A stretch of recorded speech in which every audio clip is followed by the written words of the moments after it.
خدمت کاربران گرامی. با آموزش ریاکت در خدمت شما عزیزان هستیم. ریاکت در واقع میشه گفت که یک کتابخانه جاوا اسکریپت هست که برای طراحی رابط کاربری مورد استفاده قرار میگیره. به وسیله اون میتونیم کامپوننت هایی ایجاد کنیم که در واقع ریوزیبل باشن و بتونیم از اونها دوباره استفاده کنیم. لایبرری ریاکت در واقع توسط فیسبوک ایجاد شده و نحوه کارش به این شکلی که میاد در واقع از اون دومی که بر روی مرورگر داریم یک نمونه در حافظه ایجاد میکنه و به جای اینکه بیاد مستقیما اون دوم مرورگر رو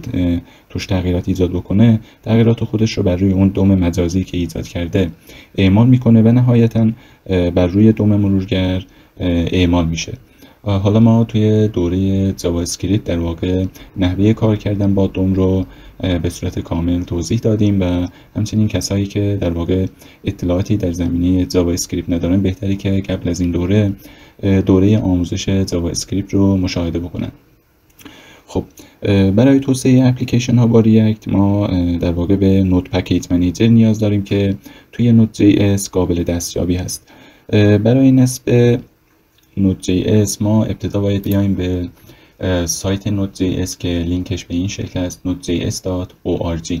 مراجعه بکنیم و توی زبانی دانلود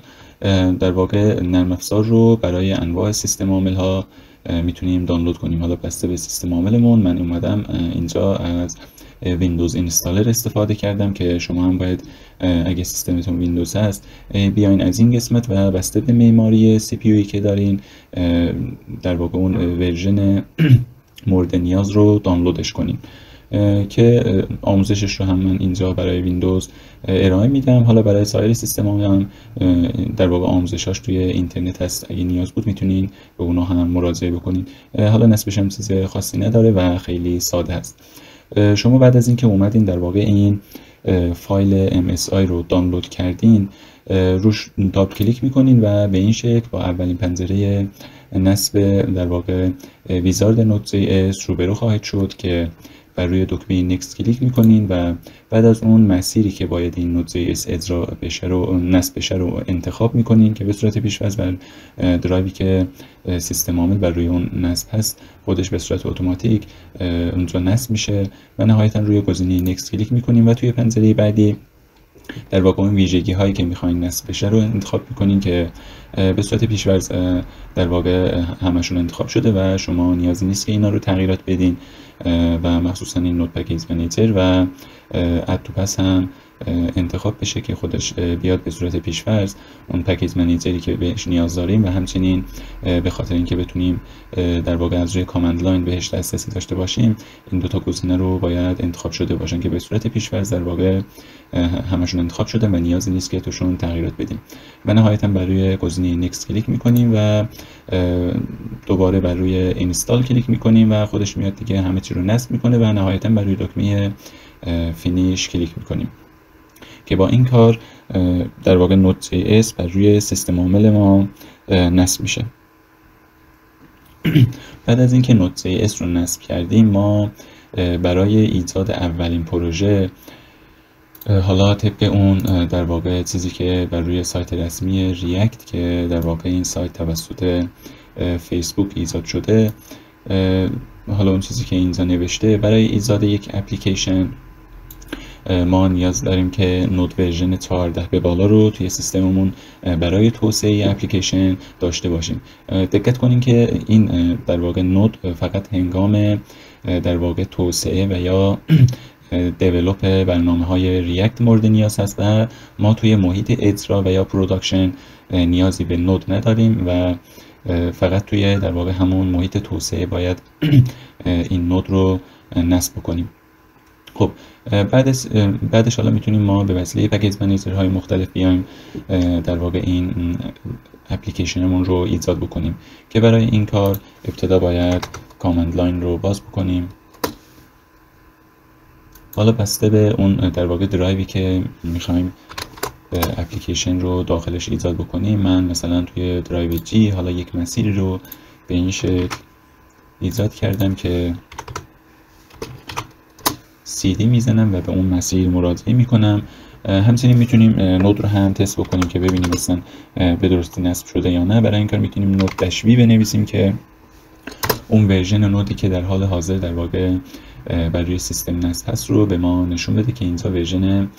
16 در حال حاضر بر روی سیستم من نصب شده. خب حالا توی این مسیر برای اینکه ما بتونیم یک اپلیکیشن ریاکت رو ایجاد بکنیم، به این شکل گفته که مثلا میتونیم بزنین npm init react app و my app که منظور از my app اسم اپلیکیشن هست که شما میتونین به جای my app هر اسمی که خودتون دوست دارین رو انتخاب بکنین که من بر روی این کپی میزنم و کنترل وی و میام my app رو مثلا تست میزنم. پس دستوری که برای ایجاد اپلیکیشن ریاکت بهش نیاز داریم npm init react app هست و نهایتا نام اپلیکیشنمون که نهایتا میام اینتر رو میزنم که حالا دیگه باید منتظر بمونیم که این پکیج ها دانلود بشه و بر روی سیستم ما نصب بشه.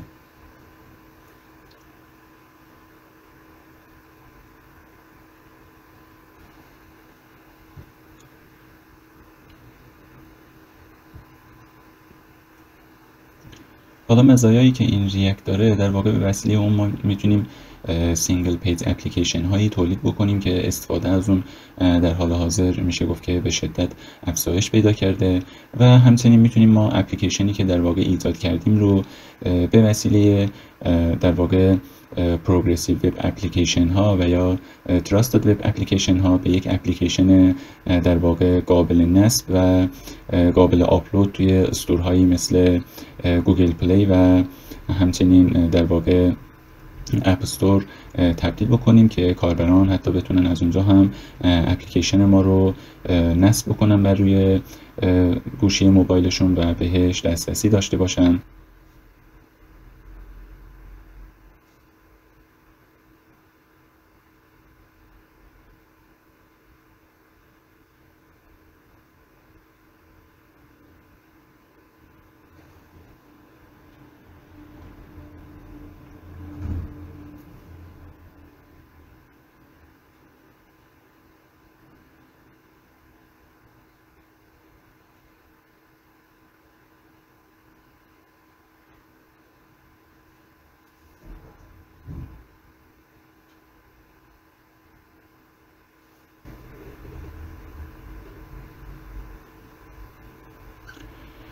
خب حالا نهایتا بعد از مدتی اون پکیج ها و ماژول های مورد نیاز در واقع بر روی اون مسیری که ما مشخص کردیم دانلود و نصب میشن که نهایتا میگه که success created test at این مسیر و حالا گفته که شما میتونید به وسیله دستور npm start بیاین در واقع دیولپمنت سرورتون رو استارت بکنین و یا اپلیکیشنتون رو در واقع بیلدش کنین که برای این کار ما میایم در واقع اون اپلیکیشنی که حالا ایجاد کردیم توی این مسیر پوشه تست. حالا میام این رو به وسیله در واقع ویژوال استودیو کد میخوام همین مسیر رو اجرا بکنم.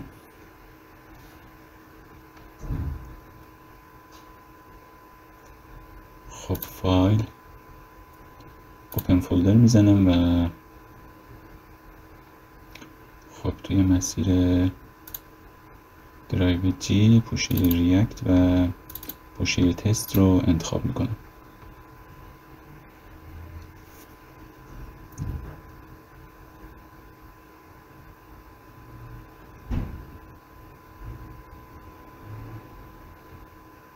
خب اولین بار که میایم پروژه رو در واقع باز میکنین میگه که حالا شما به نویسنده در واقع این پوشه و این فایل هایی که در واقع توی این پوشه قرار دارن اعتماد دارین. بر روی yes I trust the authors کلیک میکنیم که در واقع این پروژه رو برای ما باز بکنه و حالا میتونیم در واقع توی ویژوال استودیو کد به محیط ترمینال دسترسی داشته باشیم و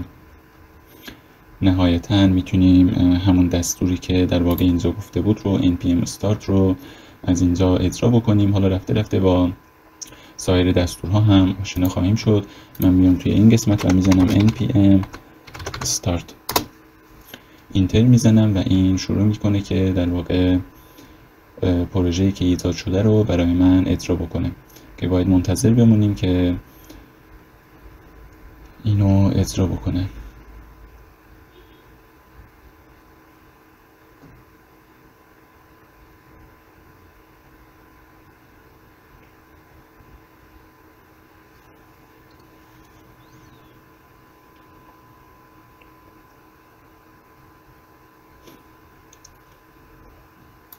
بعد از اینکه در واقع اومد دیولپمنت سرور رو راه اندازی کرد، میاد در واقع یه سری حالا فایل های پیش‌فرضی توی این مسیر قرار گرفتن که ما رفته رفته حالا با اینا آشنا خواهیم شد.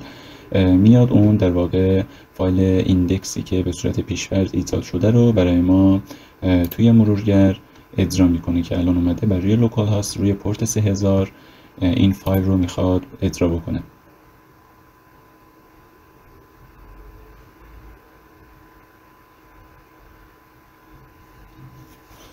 اولین اجرا معمولا یکم طول میکشه، باید منتظر بمونیم که